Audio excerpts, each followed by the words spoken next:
आज हम लोग यहाँ पर असाइनमेंट 16th के सलूशन देखेंगे। Question number 1। यहाँ पर फंक्शन आपका वो सम के फॉर्म में इस तरीके से लिखा गया है। 3 टर्म है, पहला टर्म, दूसरा टर्म, तीसरा term. Integral term by term distribute हो जाता है, इसलिए इसका आंसर आएगा x⁻3/2 का x⁻n इंटीग्रल dx। इस फार्मूले से इसका आंसर आता है x⁻n+1/n+1+c। तो यहाँ पर n का काम 3/2 कर रहा है। ठीक है, 3/2 कर रहा है तो x की पावर 3/2+1/3/2+1 कहने का मतलब हो जाएगा x की पावर 5/2। ठीक है, ये भी हो जाएगा 5/2। इसको लिखेंगे 2/5 x की पावर 5/2। ठीक है, इस तरीके से ये आपका हो जाएगा। ओके, पहले टर्म का आंसर ये आ जाएगा। तो ये देखो किस ऑप्शन में है। ये तो गलत हो गया, यहाँ 3/5 लिखा है, ये भी गलत हो गया। ठीक है, अब ये देखो यहाँ 2/5 है, यहाँ 2/5 है। ओके, अब उसके बाद दूसरे टर्म पर आते हैं। 2 कांस्टेंट e⁻x का इंटीग्रल e⁻x ही होता है, तो प्लस ये वाला ऑप्शन आपका सही आ रहा है। ठीक है, यहाँ माइनस लिखा है, यहाँ प्लस है, तो इसलिए ये गलत हो गया। इसका आंसर जो आता है log mod x आता है माइनस करके, तो सही है, plus constant of integration. Question number 2 पे आ जाइए। क्वेश्चन नंबर 2 में यहाँ पर ये आपका एक पूरा फंक्शन है। ठीक है, अभी इस पर इंटीग्रल आपका अभी लगेगा नहीं, तब लगेगा जब टर्म बाय टर्म बन जाएगा, जैसे यहाँ पर था। तो इसको टर्म बाय टर्म बना लेंगे। कैसे? इसको लिखेंगे x³ तो x आ जाएगा। यहाँ से 5x² 5 आ जाएगा। 4x/x² + 4/x आ जाएगा और +1/x²। ठीक है, आपका फंक्शन ऐसे लिखा जाएगा। ओके, अब यहाँ पर देखो टोटल कितने टर्म बने, 1 2 3 4। ओके, ये आपका फंक्शन बन चुका है। अब यहाँ इसको आप इंटीग्रेट करो। Integral term by term distribute होगा, तो x का इंटीग्रल x²/2, तो इसका आंसर x²/2। 5 का आंसर 5x, 4/x का 4 log mod x। ठीक है, और इसका आंसर आ जाएगा -1/x plus constant of integration. इसके अकॉर्डिंग देख लो कौन सा है, थर्ड आपका सही है। ठीक है, नेक्स्ट क्वेश्चन पाते हैं, question number 3। Okay, question number 3 में आपका जो इंटीग्रेंड है वो इस तरीके से है। इस यहाँ पर देखो ये एक 1 - x है, ये √x है, तो अभी ये इंटीग्रेट नहीं होगा। इसको हम लोग इसी तरीके से बनाएंगे। ठीक है, तब जाकर टर्म बाय टर्म इंटीग्रेट होगा। कैसे बनाएंगे? √x को ब्रैकेट के अंदर ले जाइए, ये बन जाएगा √x - x√x। ठीक है, √x इसको ले सकते हैं x की पावर 3/2। इसका पावर 1 है, इसका पावर 1/2 है, तो 1 + 1/2 3/2। ये आपका इंटीग्रेंड बन गया। अब आपको इसे इंटीग्रेट करना है। यहाँ पर देख सकते हैं आपके पास 2 टर्म है और टर्म बाय टर्म डिस्ट्रीब्यूट होगा। तो पहले टर्म का आंसर आ जाएगा x⁻³ 3/2/3/2। ठीक है, इसका हो जाएगा -x की पावर 5/2/5/2 प्लस c। तो 2/3 करके देखो कौन सा आंसर आएगा।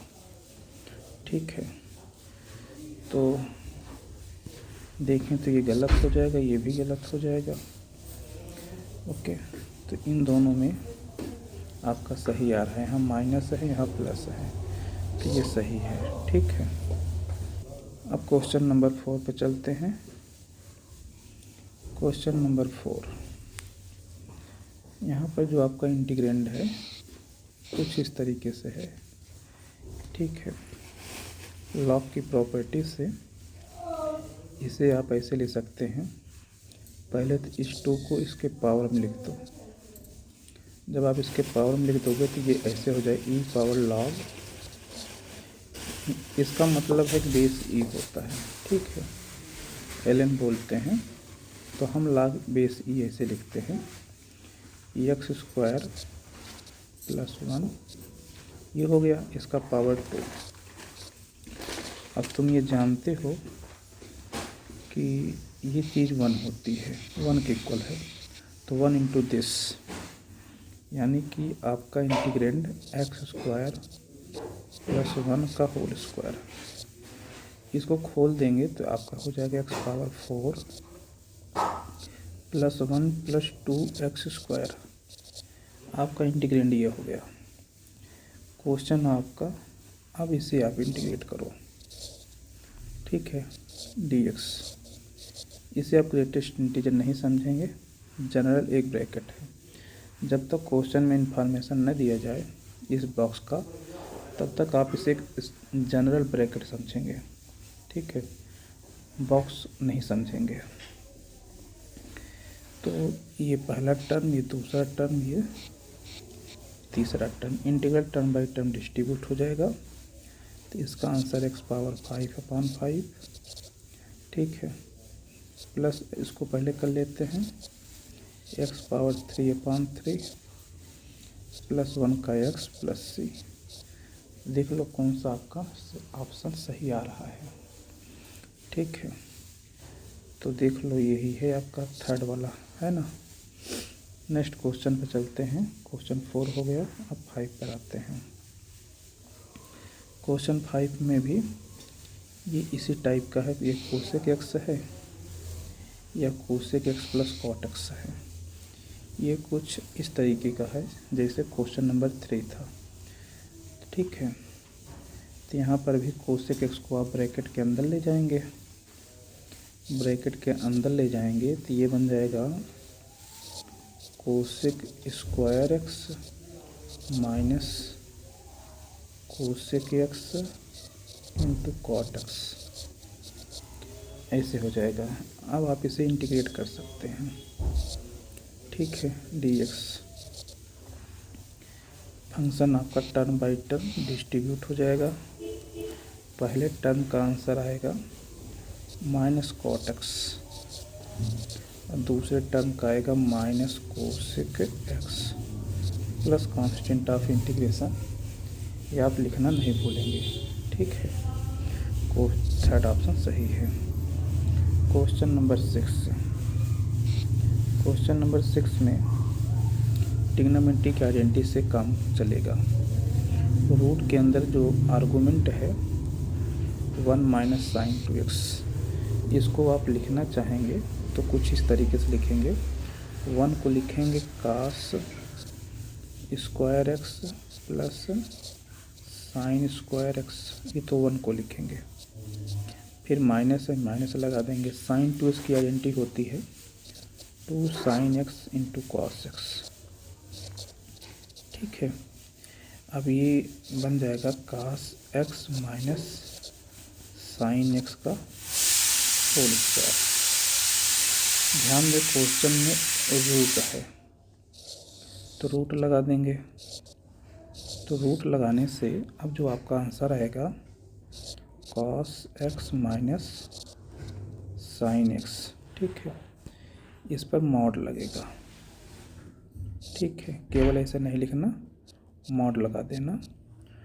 ओके, अब मॉड के अंदर चाहे cos x माइनस साइन से x लिखिए, चाहे sin x minus cos x लिखिए, कोई फर्क नहीं पड़ता। ठीक है, अब यहाँ से हम ब्रैकेट अगर हटाना चाहें तो आप बिल्कुल हटा सकते हैं।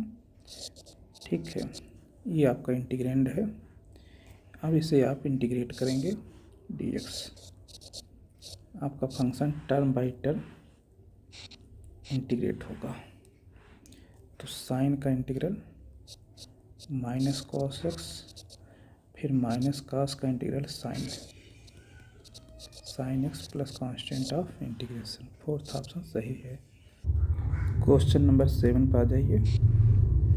यहाँ पर इंटीग्रेंड आपका साइन की पावर 4 एक्स नहीं लिखा है, कास की पावर 4 एक्स, यहाँ एक्स लिख देते हैं।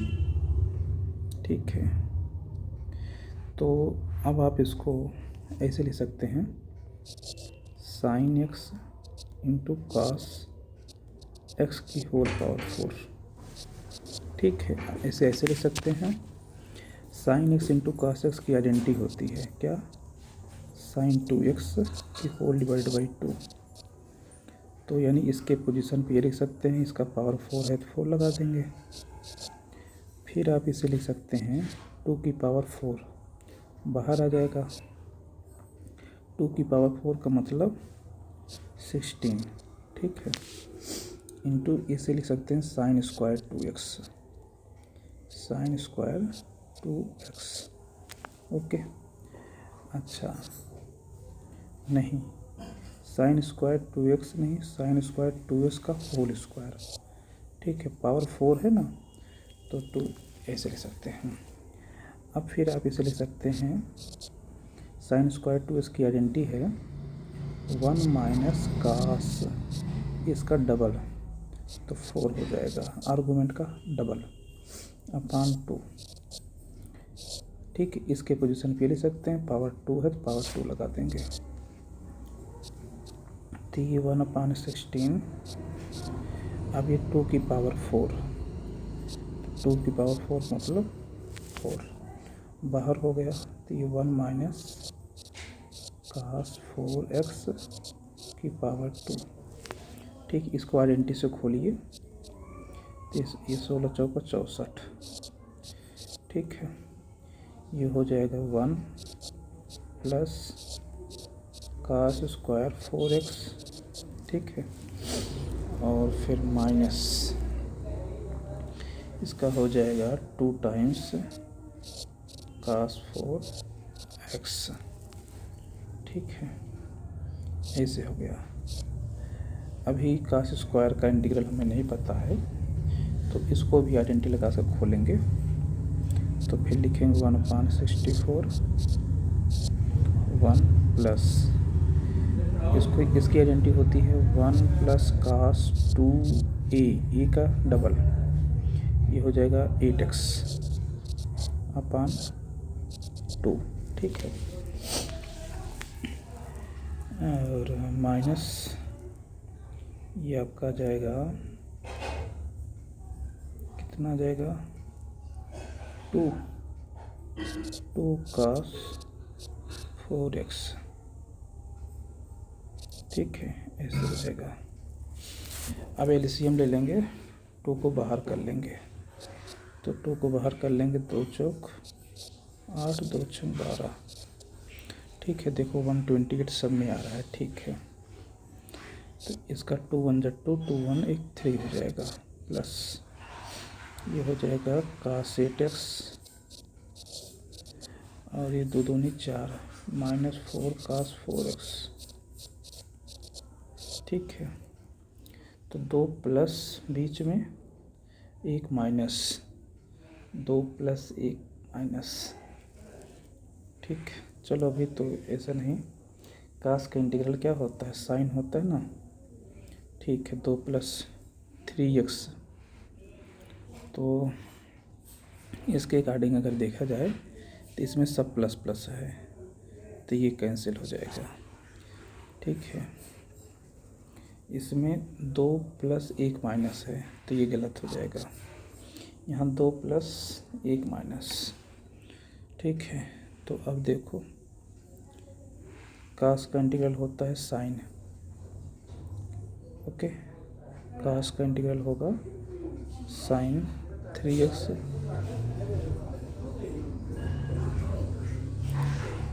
ओके 4, ये माइनस, इसका साइन होगा 8, ये वाला को सही है, ठीक है। इसका 3x हो जाएगा प्लस इसका हो जाएगा साइन 8x/8, इसका हो जाएगा साइन 4x/4, 4 से 4 कैंसिल हो जाएगा, ये आ जाएगा, तो ये सही है, ठीक है। अब आते हैं क्वेश्चन नंबर 8 पर। यहाँ पर ये इंटीग्रेट किया गया है, ओके। क्वेश्चन नंबर 8 देखो, आप यहाँ पर इसको लिख सकते हो e की पावर x जो होगा ये इसका पावर हो जाएगा, तो log a की पावर x, तो कहने मतलब a पावर x बन गया, ठीक है। और इसके अकॉर्डिंग आपका जो आंसर आएगा a पावर x का इंटीग्रल, वो आपका आ जाएगा a की पावर x log a, ठीक है। तो ये सबके आंसर में है, ठीक है। प्लस दूसरे टर्म को देखो क्या लिख सकते हो, दूसरे टर्म को लिख सकते हो सेम ऐसे ही x की पावर a, तो x पावर a ये वेरिएबल है, ये बेस वेरिएबल है, पावर कांस्टेंट है, यहाँ पर बेस कांस्टेंट था, पावर वेरिएबल था, ठीक है। तो इसका आंसर जो आप इंटीग्रल होगा वो होता है x पावर a+1/a+1, ठीक है। तो इस तरीके से ये आपका आ रहा है, ठीक है। ये -1 दिया है, गलत है, ये भी गलत है, इसके पहले प्लस है तो ये गलत है, माइनस है, तो यही सही है, ठीक है। अब ये देखो, इसको आप लिखोगे, इसको लिखोगे a पावर a कांस्टेंट है, इसका इंटीग्रेशन आएगा a power a into x plus constant of integration. Question number 9, question number 9 में आपका फंक्शन है 1 plus sine x upon 1 minus cos x, ठीक है। तो आप जानते हैं 1 को ऐसे रहने दो, साइन इसको लिखो 2 sine x/2 cos x/2 divided by 1 minus cos x को लिखते हो तुम 2 साइन स्क्वायर x/2, ठीक है। अब आप इसे अलग अलग कर लीजिए, तो 1/2 कोसेक स्क्वायर x/2, ठीक है, प्लस दिस अपॉन दिस किए तो ये आ गया। अब इसका करेंगे तो 2 कैंसिल होगा, एक साइन कैंसिल होगा, cot x/2, cot x/2, okay. ये आपका इंटीग्रेंड, इसको इंटीग्रेट करना है, इसको आपको क्या करना है, इंटीग्रल करना है, ठीक है। ये जो फंक्शन दिया गया था इसको आपने ऐसे लिख लिया, ठीक। तो इसका जो आंसर आता है वो माइनस काट x/2 आता है, ठीक है, पहले टर्म का माइनस काट x/2, दूसरे का कॉट का इंटीग्रल लॉग मॉड में होता है, तो साइन में तो ये है, ठीक है, प्लस में होता है। तो ये बात यहाँ पर माइनस लिखा है इसलिए गलत है, यहाँ माइनस गलत है, यहाँ प्लस लिखा है बट यहाँ काट का माइनस नहीं लिखा इसलिए गलत, ओके। आपका ये सही है।